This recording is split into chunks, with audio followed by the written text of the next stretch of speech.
وثوابه سبحانه وتعالى.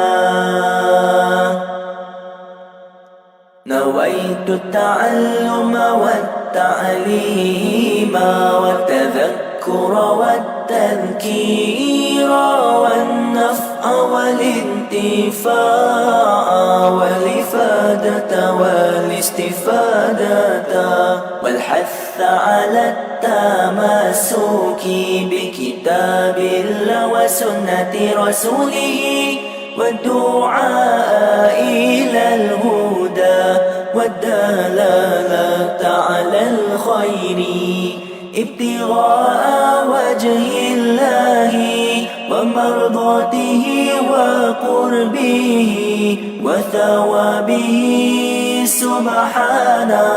سبحانه وتعالى.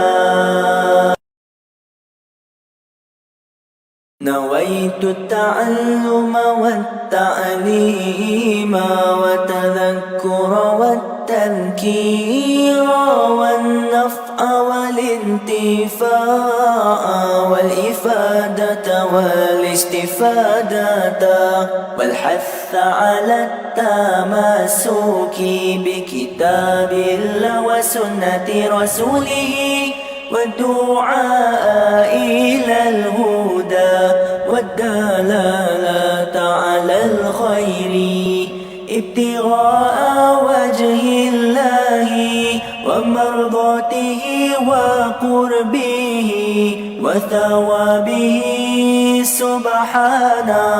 سبحانه وتعالى. نويت التعلم والتعليم والتذكر والتذكير. السلام عليكم ورحمة الله وبركاته.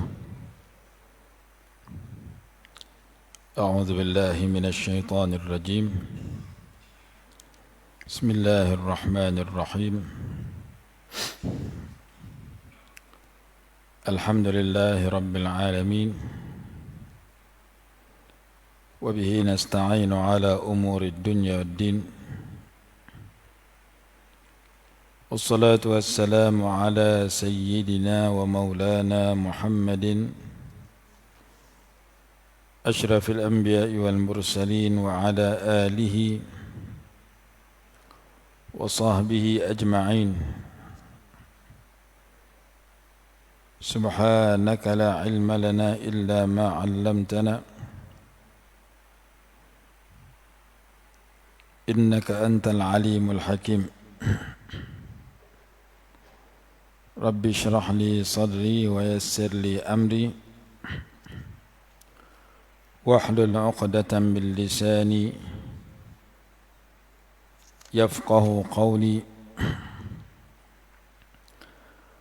ولا حول ولا قوة إلا بالله العلي العظيم.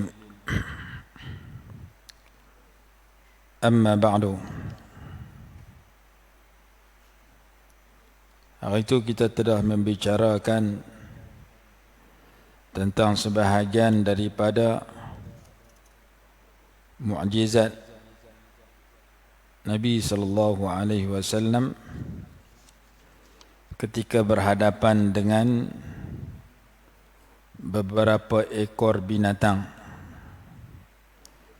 Kita telah baca tentang sujudnya unta kepada Nabi sallallahu alaihi wasallam.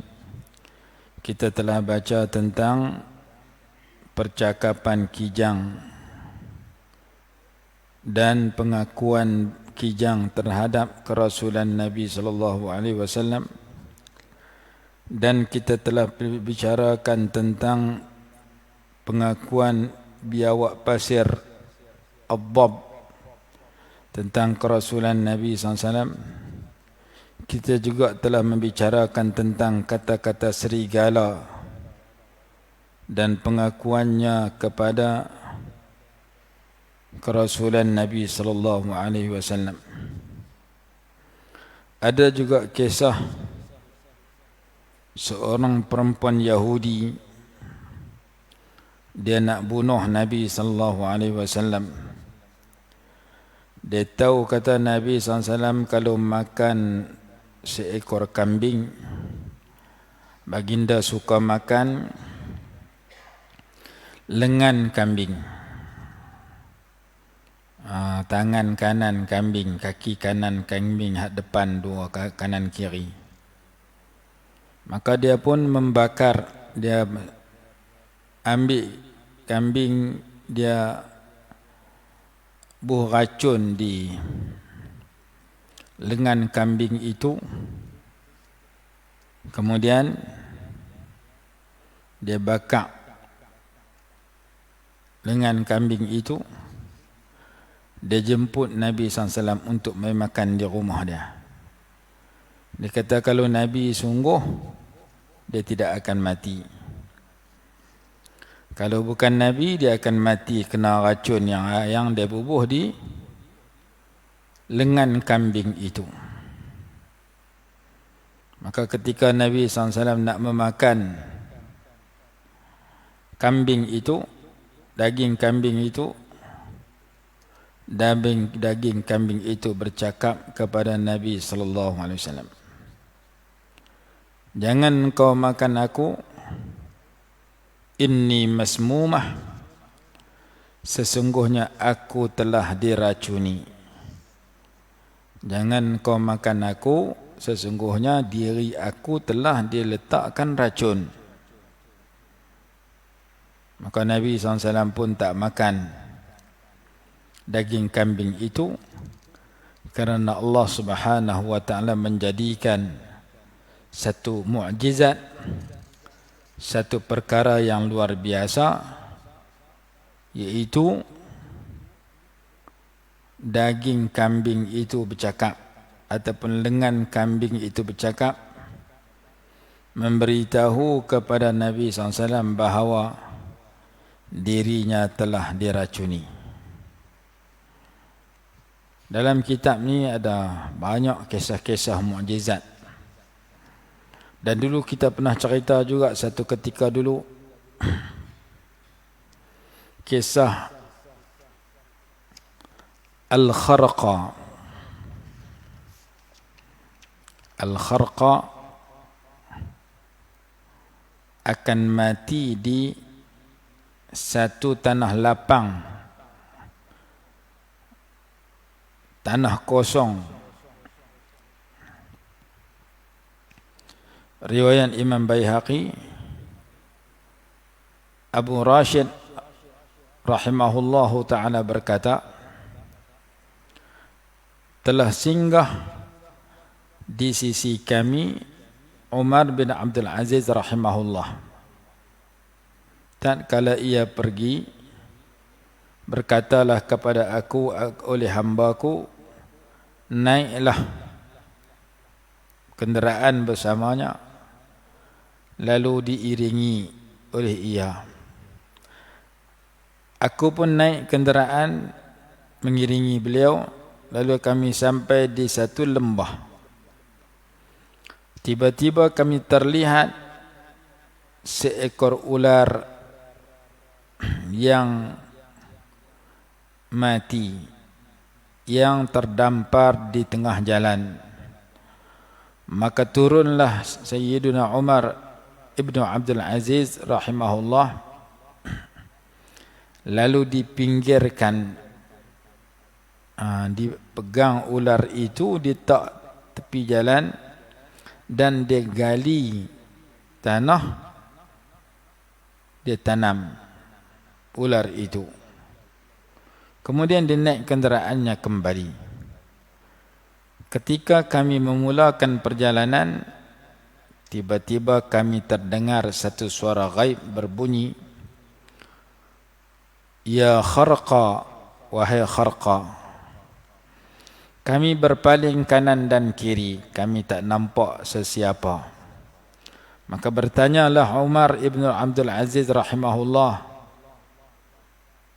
as'aluka billahi ayyuhal hatifu in kunta mimman yadhharu illa dhaharta,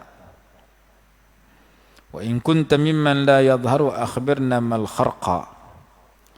Saya meminta kepada engkau dengan nama Allah, wahai suara ghaib. Sekiranya engkau boleh muncul, maka hendaklah engkau muncul di hadapan kami. Jika engkau tidak boleh muncul, sila beritahu kami apa itu al-kharqa. Maka jawab oleh suara itu, al-hayyatul lati dafantum bimakanin kadza. Al-kharqa ialah seekor ular yang telah kamu kebumikan di tempat sekian. Fa inni sami'tu Rasulullah sallallahu alaihi wasallam yaqulu lah yauman. Sesungguhnya aku pernah mendengar Rasulullah SAW bersabda kepada ia pada satu hari, ya kharqa tamutina. Nabi SAW, dul al-badi, wahai dul, duduklah engkau. Lalu ia fa'alzaqat batnaha bil ard, lalu ia menyentuhkan perutnya ke bumi. Bagal itu duduk.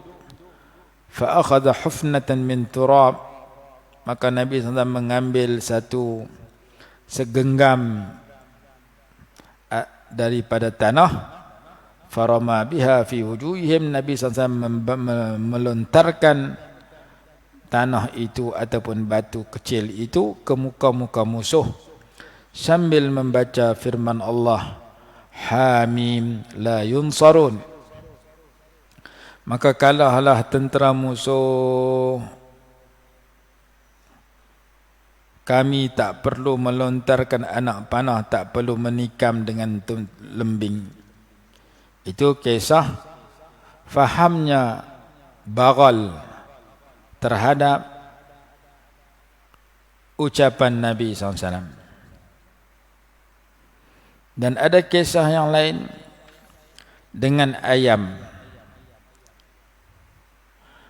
Ketetapan ayam apabila Rasulullah SAW berada di dalam rumah. Riwayat Imam Ahmad dan Al-Bazzar daripada Sayyidah Aisyah radhiyallahu anha, ia berkata, kana indana dajinun, di sisi kami ada ayam. Fa idza kana 'inda Rasulullah sallallahu alaihi wasallam qarra wa sabbata makanah. Apabila ia duduk di sisi Rasulullah SAW, ia menjadi tenang.